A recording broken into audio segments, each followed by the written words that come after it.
So they have this conversation. And they've messed up. They've committed the first sin. They've started all of mankind down a path of being separated from God. But what we started talking about last night is that the Bible is not the story of us. It's the story of God. And this is a story that I always read from our perspective. What do we call it? We call it the story of Adam and Eve. When in reality, it's not. It's the story of God working in the lives of Adam. He is still the central character. And so when I went back at this passage and looked to see, not what does this tell me about man, because we know what it tells us about man. Men sin. We screw up. No matter what amount of good God gives us, we mess up. I don't really need to convince you of that. I don't think there's anybody here that's going to go, I really haven't messed up, actually. We're smarter than that. We know what our lives are like. So, if this passage isn't trying to convince us, hey, you messed up. If it's revealing something else, then what is that? And the more time I spent with it, the more I realized there was something really amazing in this passage that I'd always missed. And it had nothing to do with the story. It had everything to do with the perspective. If I was looking at what happened to Adam and Eve, I looked at it, and they talked to a snake, they ate the fruit, they screwed up everything for everybody, God came, they hid, they made clothes out of leaves, they got discovered, and got punished, sent out of the garden. That's what happened to Adam and Eve. But if you look at the story of how is God revealing Himself in this story, I found something really unique, and what I found was this. God is a pursuer. God didn't just show up in the garden because it was time for their walk. He wasn't just bored and said, oh, I guess I'll go down and see what's going on in the garden. He's God. He knew that the first sin in the history of the world had just been committed. He knew that. And He came. In the midst of their shame, in the midst of their struggle, in the midst of their confusion, God came and said, I am here.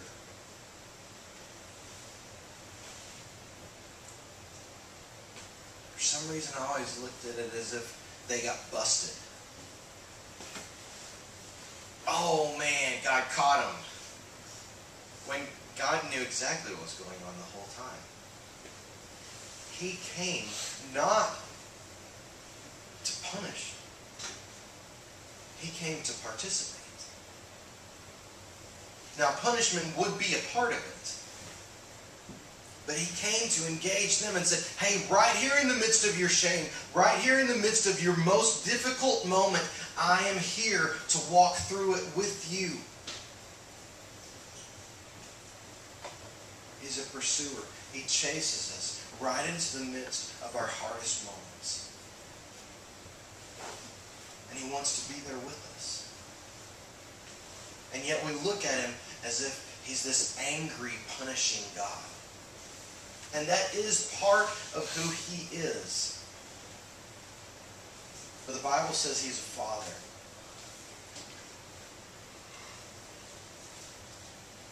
I don't know if you've ever seen a little baby learning how to walk. It's pretty awesome. It's pretty good humor. You should videotape them because they're very entertaining. But you take this little guy, or girl, but we'll do a guy for this time. Take this little guy, put him on the ground, and his head is bigger than the rest of his body. And so it kind of makes him out of balance. And you put him in the middle of the living room and he's holding on to the coffee table, and you back up. And he's kind of looking at you going, whoa, we've never done this before. I'm not sure what's going on. And you get down and you go, come on. And say things that don't make any sense at all, as if they're going to understand that. But we say, come on, come on. And he looks at you, looks at the coffee table, looks at you. I like you. You feed me. You're usually good. This feels kind of steady, though. All right, I'll go for it. And they pick their hand up, and they immediately, whoa, whoa. And they're like, you're over there, okay? Leg, 2, 3. And they crash. Sometimes they cry, most of the time they cry. And what is our response to them? Do we look at them and go, you are an idiot! How hard is this? It's 1 foot, other foot, 1 foot, other foot. That's all. You might notice everybody else is doing it. Ah.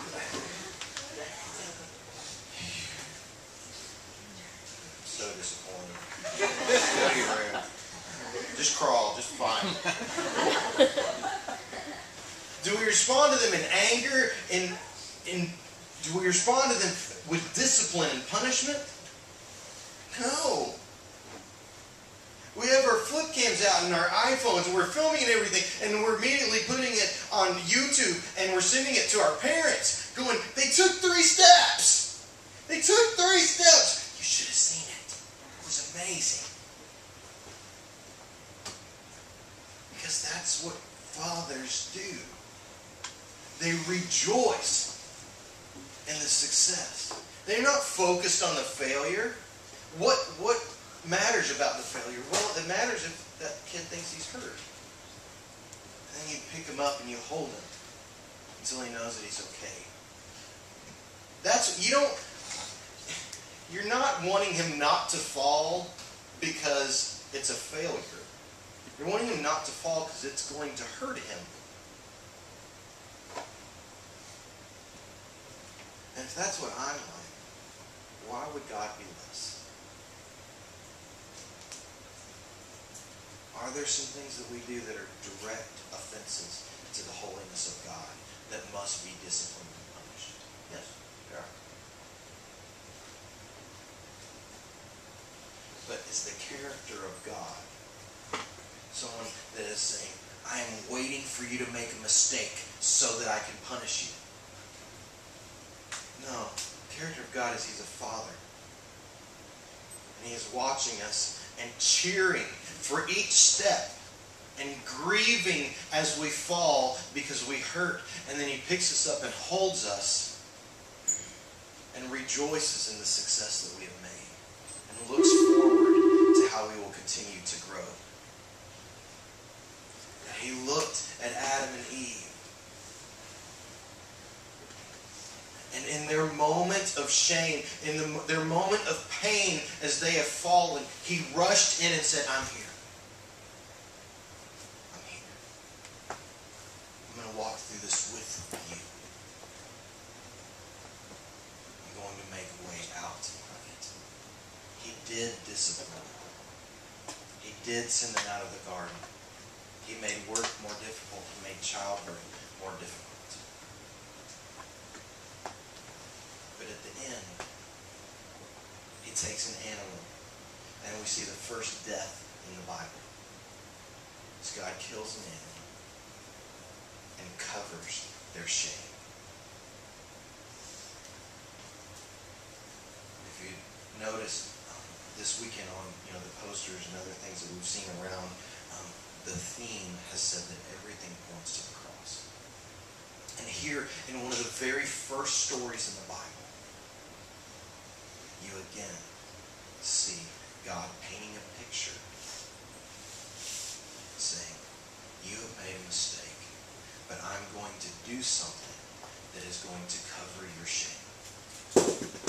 There will be a death that will restore us. Because I am here for you. I am pursuing you. I am loving you. I know where you are. I'm not surprised by your mistakes. My whole life I thought God was disappointed in me. That's how I was raised. not necessarily by my parents, just by kind of the church in general. That here's all the rules, and if you don't do those, God's upset. What I've learned recently is God can't be upset with me. I mean, He can't be disappointed in me. He's not able to be disappointed, because disappointment means that you're expecting something else to happen, and now you're disappointed that it did not happen. But you see, God knew every mistake I would make from before I was born. I didn't screw up in my life, and God goes, "Oh, my word! Did you see that? What are we going to do about that?" Jesus isn't looking down from heaven going, "Oh." He's looking down from heaven going, "I remember the drop of blood that paid for that mistake. I've already engaged you in your moment. And that's your opportunity. God is pursuing you. He knows who you are. He knows where you're struggling. And He is choosing to meet you there.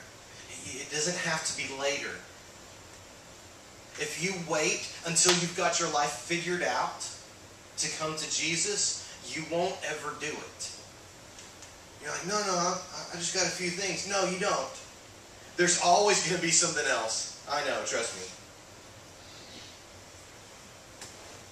For your whole life, there's always going to be something else. God is not waiting for you to fix it. He's coming alongside you and saying, "Let me be a part, because I'm the only one that can fix this." That is what you need to respond to. That is the God that you can know. Let's pray together. God, we love you. Thank you for loving us. Thank you for meeting me right where I needed you, and all the places that I didn't know that I needed you.